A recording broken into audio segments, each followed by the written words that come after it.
"I think you should leave," he said, pulling the blanket over his chest like I'd just violated the sacred memory of his ex-girlfriend's imaginary personality. That's when I knew I wasn't his wife anymore. I was just an understudy in someone else's unfinished fantasy. Let me back up. You ever love someone so much you'd let them rewrite the terms of reality just to keep them from falling apart? Yeah, that was me.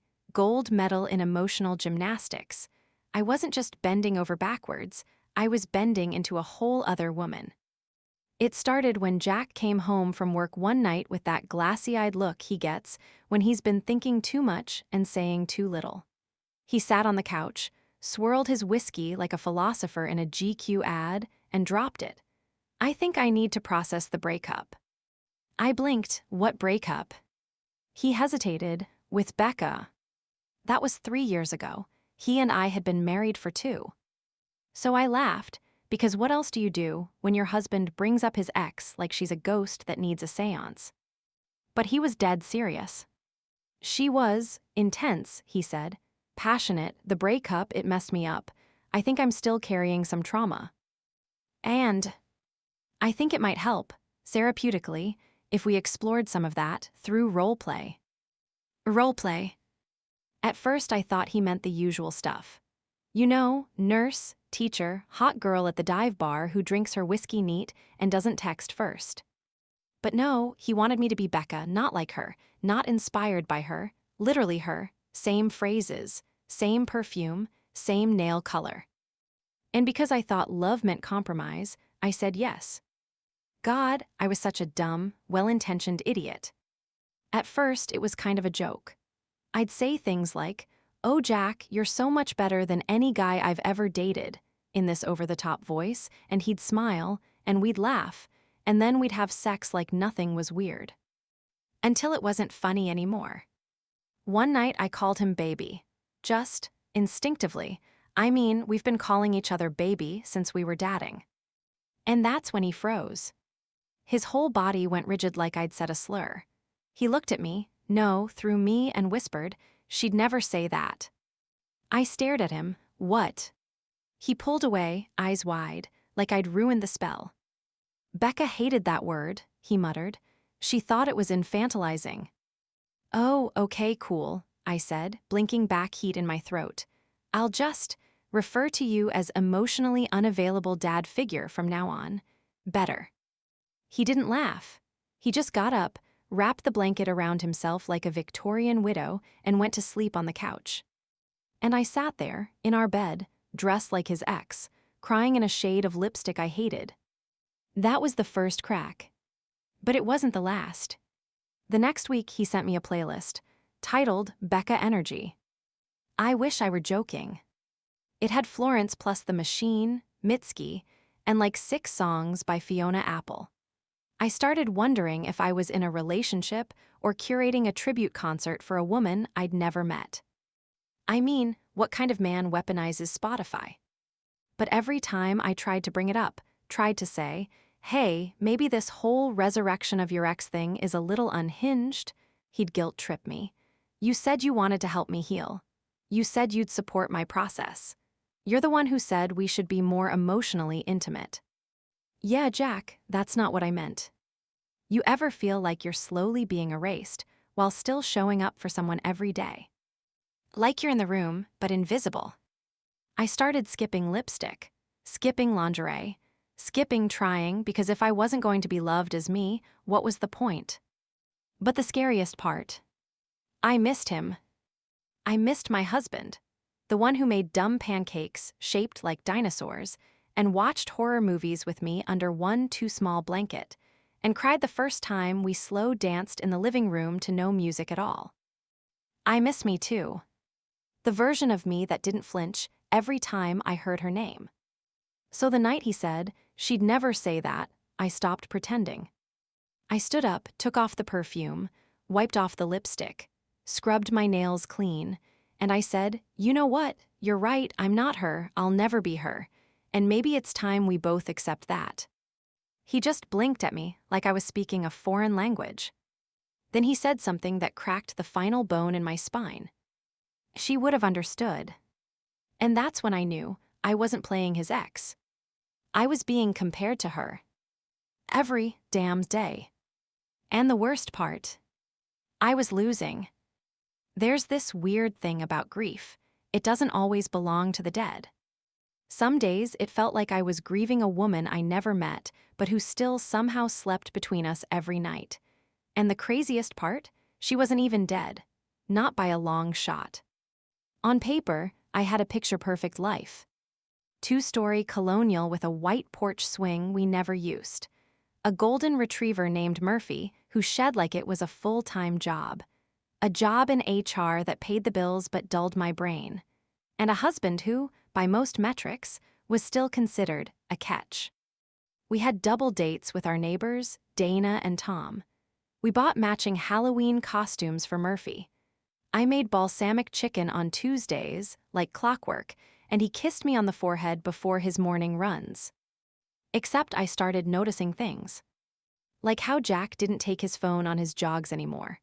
Or how he'd come back with a faint smile and this dreamy, far-off look, like he'd just stepped out of a memory and wasn't ready to return. I asked once, "You listening to something good out there?" Just trying to make small talk. He blinked almost like I'd startled him. "Oh no, just thinking." Thinking. The man was out there jogging 5 miles a day on nostalgia. Then there were the little changes, subtle, insidious. He started ordering from this vegan Thai place that I hated but Becca used to love. His words, not mine. He rewatched a show we'd binged together, Breaking Bad, but insisted we skip season 3 because that one dragged. Also a Becca opinion. One morning, I found a ceramic mug in the dishwasher. Not ours. Pale blue, chipped handle, a tiny heart painted on the bottom. When I asked about it, Jack shrugged. Probably Dana's. She came by last week. Except Dana hadn't. I knew because I was home all week with a sinus infection, looking like a swamp witch and binging true crime. It was Dana's mug.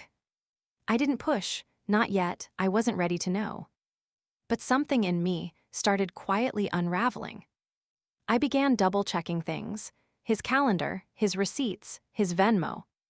And that's when I saw it. A payment labeled therapy tools, sent to someone named R. No last name, just R. $20. I clicked, the account was private. So I asked, casually, like I wasn't dying inside. "What's this Venmo for? Therapy tools?" He barely looked up from his laptop. "Oh, Rebecca's helping me work through some stuff, just emailing exercises." My stomach dropped. Rebecca, as in Becca. He nodded like it was the most normal thing in the world. "We're finally talking again. She's in a better place. Just closure, you know." Closure. The most dangerous word in the English language. I wanted to scream, but instead I nodded like some polite PTA mom and excused myself to the kitchen, where I silently had a panic attack over the sink. Here's the thing, I'm not some jealous psycho. I believe in emotional honesty. I watch Brené Brown. I've read the damn Gottman books. But this wasn't honesty. This was a game with moving rules and I was losing. I started playing detective. And no, I'm not proud. But I did what any woman would do when she starts to feel like a placeholder. I checked our Alexa history. Don't judge me. I wanted to know what he was saying when I wasn't in the room, what music he was playing, what questions he was asking. One entry stopped me cold. "Alexa, play Becca's playlist." It was 3 in the morning. And I wasn't home. I was in Cleveland for a training seminar. He'd told me he was working late. But apparently, he was working on her playlist. I sat in that hotel bed, in my sad little Marriott robe, clutching my phone like it could explain the last 3 years of my life. The next night I confronted him, not yelling, just tired. "Are you still in love with her?" He didn't say no. He didn't say anything. Just stood there, silent, mouth slightly open like the words were buffering. That silence was worse than any lie. After that, I stopped trying to make him laugh, stopped cooking, stopped kissing him goodnight. Instead, I watched. Waited. Took notes like a scientist watching an extinction event. There were always 2 toothbrushes in the cup, but sometimes one would be damp before mine ever touched water. There were always 2 wine glasses in the sink, but I only drank on Thursdays. Once, I found a red scarf under our bed. Becca wore red scarves. I know because he had framed photos of her once, before he packed them into boxes marked storage, which I now suspected meant just far enough away you won't ask. I held that scarf and laughed. Like full-blown hysterics. Because I was done pretending I was crazy. I was just conveniently blind. And I didn't want to be blind anymore. There's a moment, right before betrayal shatters you, when your body knows it before your brain does. It happened during what should have been an ordinary Tuesday night. We had takeout. Pad Thai, extra peanuts like always. Jack poured us wine, lit one of those overpriced soy candles we keep getting as housewarming gifts from people who never actually visit. Vanilla musk, Becca's favorite scent. I should have known. He put on that stupid playlist again, the one I'd secretly renamed in my phone as Songs to Cheat By. Then he turned to me, eyes soft and sad. I've been feeling more grounded lately, he said, brushing a strand of hair behind my ear. Because of everything we've been doing. You mean therapy? I asked. He shook his head. No, you playing her. Something in my stomach flipped, but I ignored it, like always. Because if I questioned it, he'd make me feel guilty. If I pushed back, he'd say I didn't want to help him heal. And the saddest part, I still wanted to be the one who helped him heal, even if I was bleeding out in the process. He guided me to the bedroom like a director setting a scene. He had props now, a specific dress, tight, low-cut, red, her old necklace, which he claimed he'd found at a garage sale, even a little bottle of rose water I once caught him sniffing like a man possessed. I should have run. But instead, I stepped into the costume. We started slow. His touch was softer than usual, almost reverent. Then I said something. Something small. Something stupid. Do you like it when I wear this for you, Jack? He froze. His hand on my waist tightened, almost painfully. He pulled back, eyes flashing. That's not what she would have said, he snapped. I blinked, my body going cold under his touch. Sorry, Becca never asked, she just knew. I stared at him. My heart, my spine, my sense of self all screaming in unison. Get out. But I didn't. I tried to recover. Okay, let's keep going. Because I thought I could salvage the moment, I still thought this was about closure, about fantasy, not obsession. Then mid-thrust, he moaned. God, Becca, yes. Everything stopped. My body froze under him.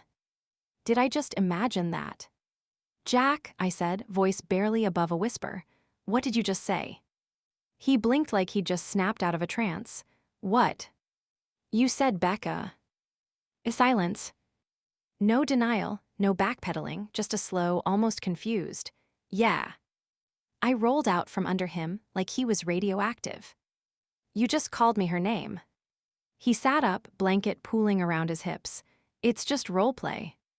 No, that's not what this is. This is you fucking your ex with my body. He had the audacity to look offended.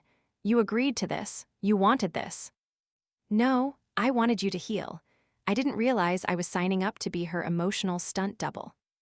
Now he was angry, not because I was wrong, but because I was right.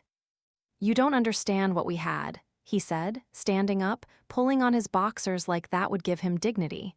She was everything. She is everything. Wait, is. That's when he paused. Too long. Far too long. I stepped back, my voice shaking. Are you still seeing her? He opened his mouth. Closed it. And just like that, the mask dropped. Look, it's complicated. My knees nearly gave out. You're still sleeping with her. I never said that. You didn't have to. He started packing. I didn't plan for this. I thought she was gone for good, but when we started talking again, it felt like a second chance. And I'm what? A placeholder. He didn't answer. That's when I laughed, not a funny laugh. A broken, high-pitched, hysterical cackle. Jesus Christ, Jack. I've been role-playing your mistress while you were cheating on me with your ex. He looked at me with this stupid, wounded expression. You make it sound so ugly. Because it is ugly. I felt something inside me snap. Not in a scary way, in a clear way. I wasn't crying, I wasn't yelling. I was done. Get out, I said. What? You heard me. Pack a bag, go, be with her. Role-play your little fantasies together. You don't need me anymore. I can't just. Why not? You're already halfway moved out, emotionally, mentally, morally. All that's left is the luggage. He stood there, barefoot on the hardwood, unsure if this was really happening. Then I turned and walked out. I went downstairs. I poured a glass of wine. I sat on the couch in silence. And I finally stopped performing. No more acting. No more pretending. No more Becca. Just me. Me and the terrifying, exhilarating, freeing truth. He wasn't mine anymore. Maybe he never really was. I should have just blocked him. I should have poured that glass of wine, deleted his number, and moved on like a strong, boundary-having adult. But instead, I opened Instagram. Don't look at me like that. Curiosity is a hell of a drug. I started with the obvious, Rebecca Ann Morrison, private account, no recent posts, bio said, writer, yoga, healing every day. Gag. But something was off. Her last profile pic, an old one I remembered from Jack's college yearbook, had been updated. Same photo, new background, a soft glow, like it had been retouched. Recently. And her profile location, Los Angeles, Chicago, ATL. Chicago. Jack was in Chicago 2 weekends ago. Conference, he said, team building. I clicked on her tagged photos. And there she was. At a rooftop bar. Hair a little longer, smile a little tighter. And right next to her, in the background, arms slung very casually around her waist, was Jack. Blurred but unmistakable. He was wearing the jacket I bought him for Christmas last year. The one he said he lost. My lungs locked. I zoomed in, the caption. Old places, old friends, new energy. The comments were even worse. You two always had something special. Glad to see this again. Chicago looks good on you both. I couldn't breathe. I scrolled harder, faster, spiraling. Another tag, another post. This one from a month ago. A weekend Jack claimed he was helping his mom set up her new tablet. Sure. Rebecca posted a boomerang of 2 glasses clinking over brunch. One hand unmistakably his, freckle on the thumb, same silver ring. The caption. When healing turns full circle. You ever feel your own skin crawl?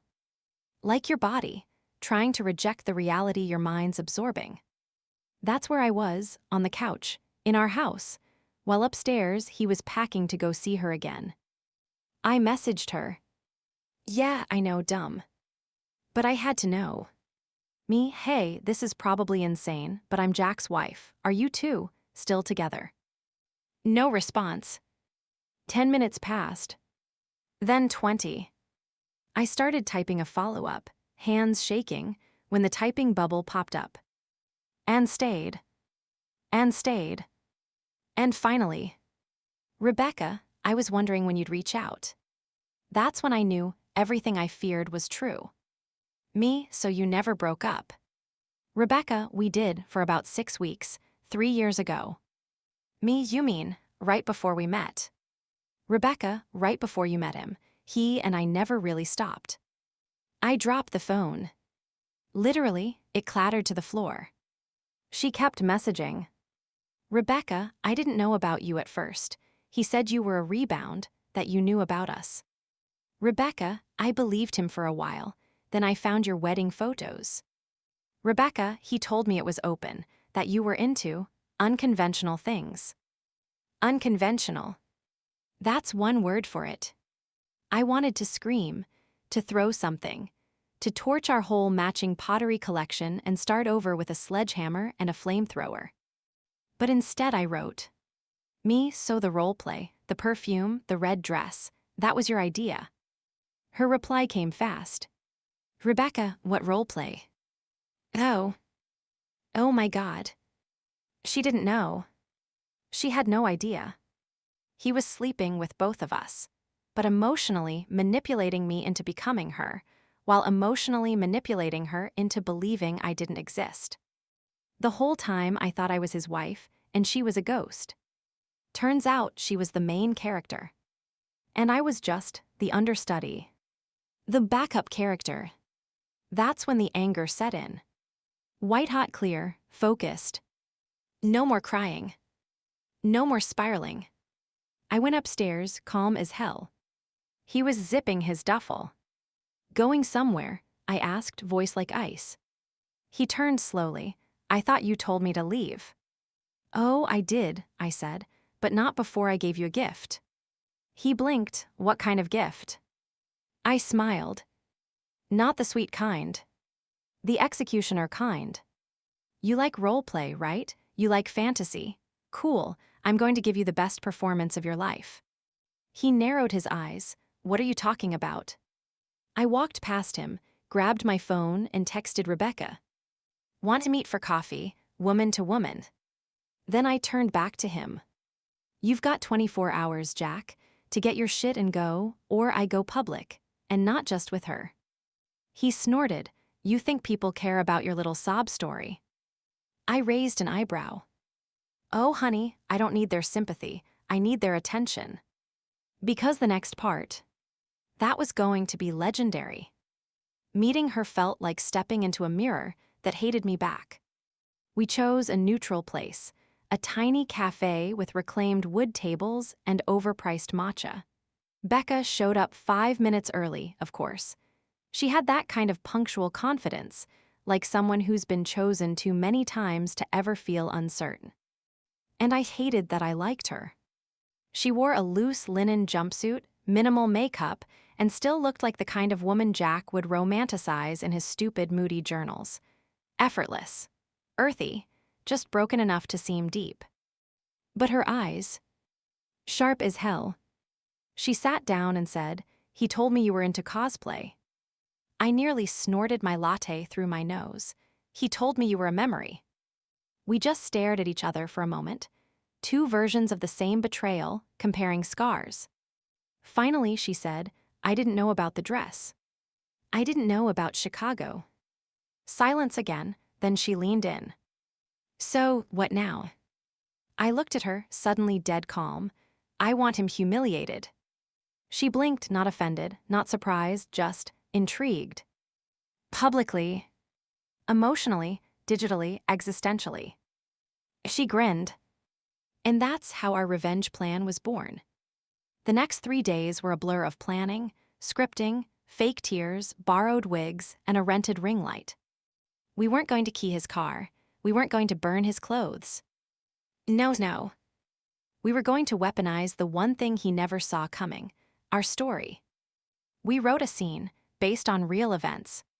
2 women, 1 bed.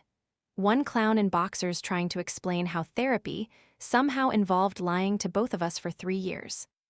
We filmed it in her apartment. She had the aesthetic, I had the rage. Becca played the calm, self-aware ex. I played the wife in denial.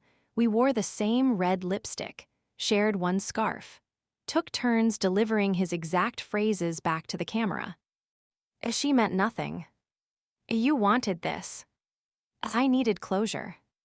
We titled it, POV, you find out you're not the main character, because he was dating both of you.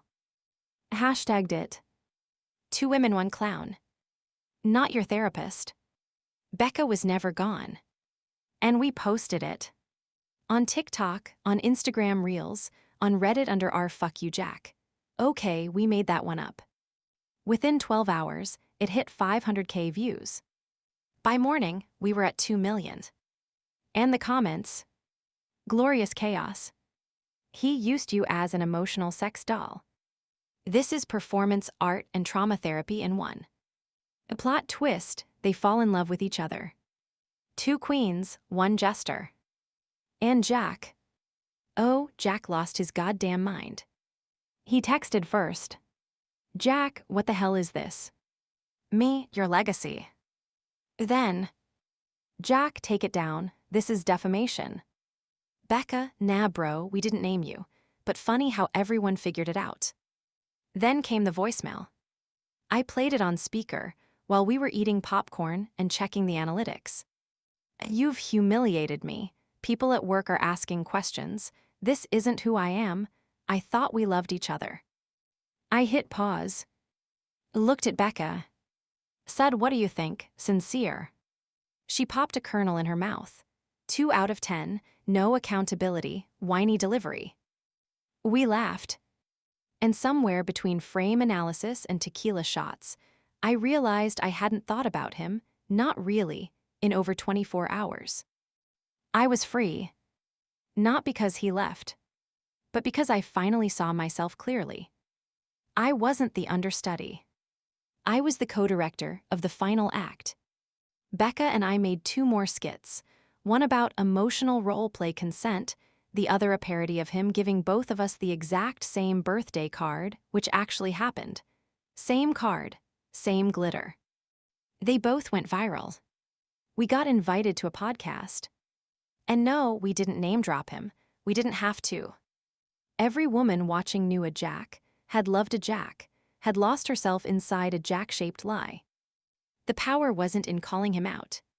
The power was in refusing to disappear. That weekend, Jack tried to post his own side. A blurry selfie video, voice trembling, saying we were exaggerating, that we misunderstood, that we all had choices. He got ratioed in under 2 hours. People duetted the video with clown makeup tutorials.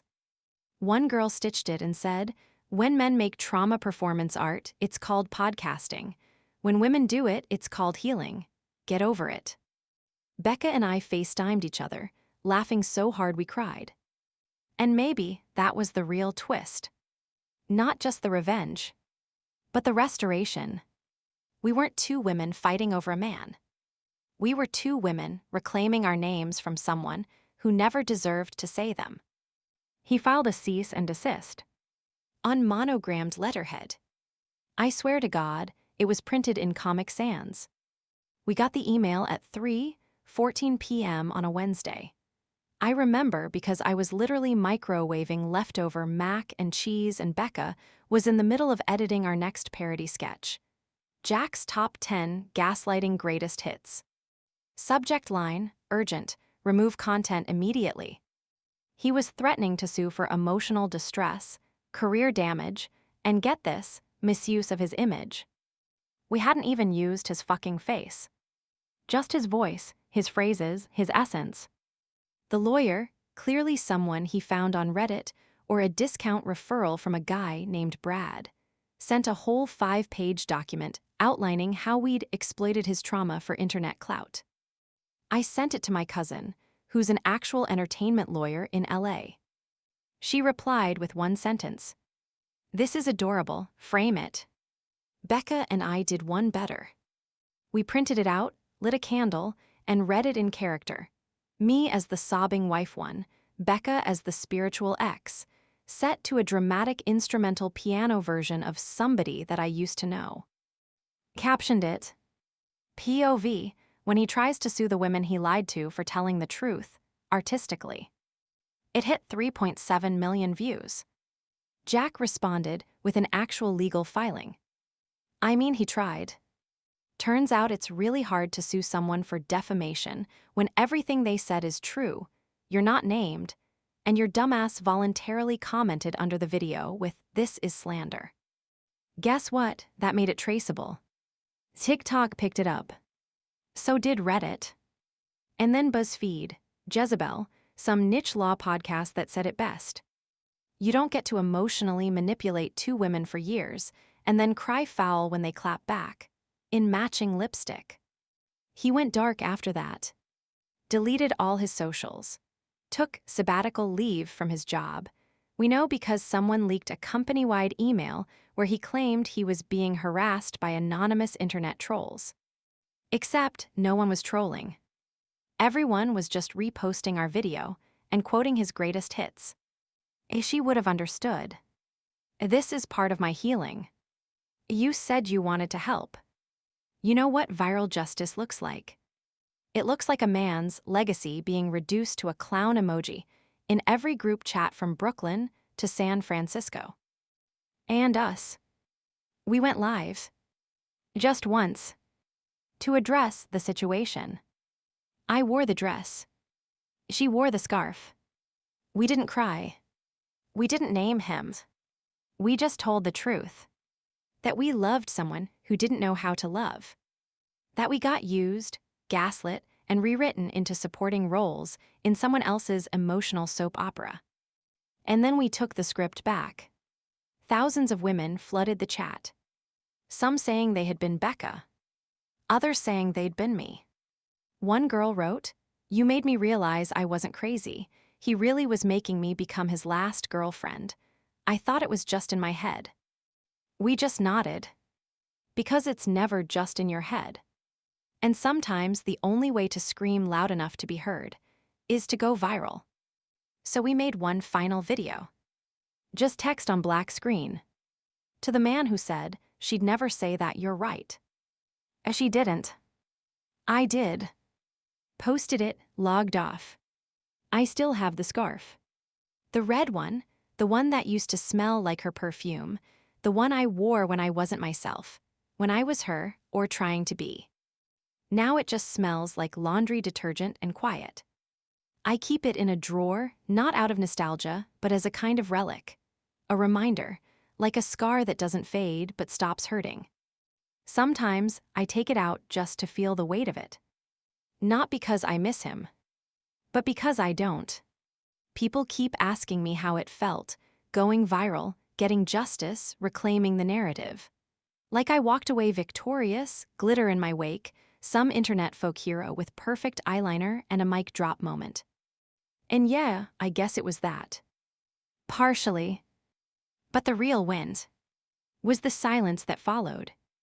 After all the comments died down, after the reposts stopped, after Becca went back to California and I stopped refreshing the views counter like it was my pulse. There was a week where no one asked me how I was. Where no one DM'd me a sob story or a you go girl or a kill all men meme. And in that week, I sat alone with my own voice for the first time in years. It wasn't loud. It wasn't heroic. It was just mine. I realized how many pieces of myself I'd outsourced to men who weren't listening. How often I softened my truth just to keep someone else comfortable. How long I let someone sculpt me into their ideal while calling it compromise. But here, the truth, I was never a character. I was the author. He just thought he held the pen. And I let him. That's the part that stings the most, not the lies, not even the cheating. But the permission I gave to be edited. He didn't erase me. I did. Because I was so afraid that if I showed up as me, messy, sarcastic, too loud, too tender, he'd leave. The irony. He left anyway. Just in chapters. So what now? Now I live in my own goddamn plotline. It's not glamorous. I still microwave dinner. I still avoid couples at Trader Joe's. I still flinch when someone says, "You remind me of my ex." But I also go to sleep without rehearsing lines in my head. I wake up without wondering if I'm enough. Because I am. I don't talk to Becca much anymore. Not out of bitterness, just life moved on. We played our scene, we closed the show. She went west, I stayed east. But once in a while, I see one of our old videos resurface. Someone stitches it, tags us, adds a new voice to the chorus. And I smile. Because maybe it wasn't about him at all. Maybe it was about us. About how two women, lied to by the same man, decided to rewrite the ending. Together. And even if no one had watched. Even if the videos got buried. Even if he never broke. We did. Broke the silence. Broke the shame. Broke the fucking loop. So no, I don't regret the dress, or the scarf, or the ridiculous line reads that launched a million duets. I just regret not seeing myself sooner. I was never the backup character. I was always the story.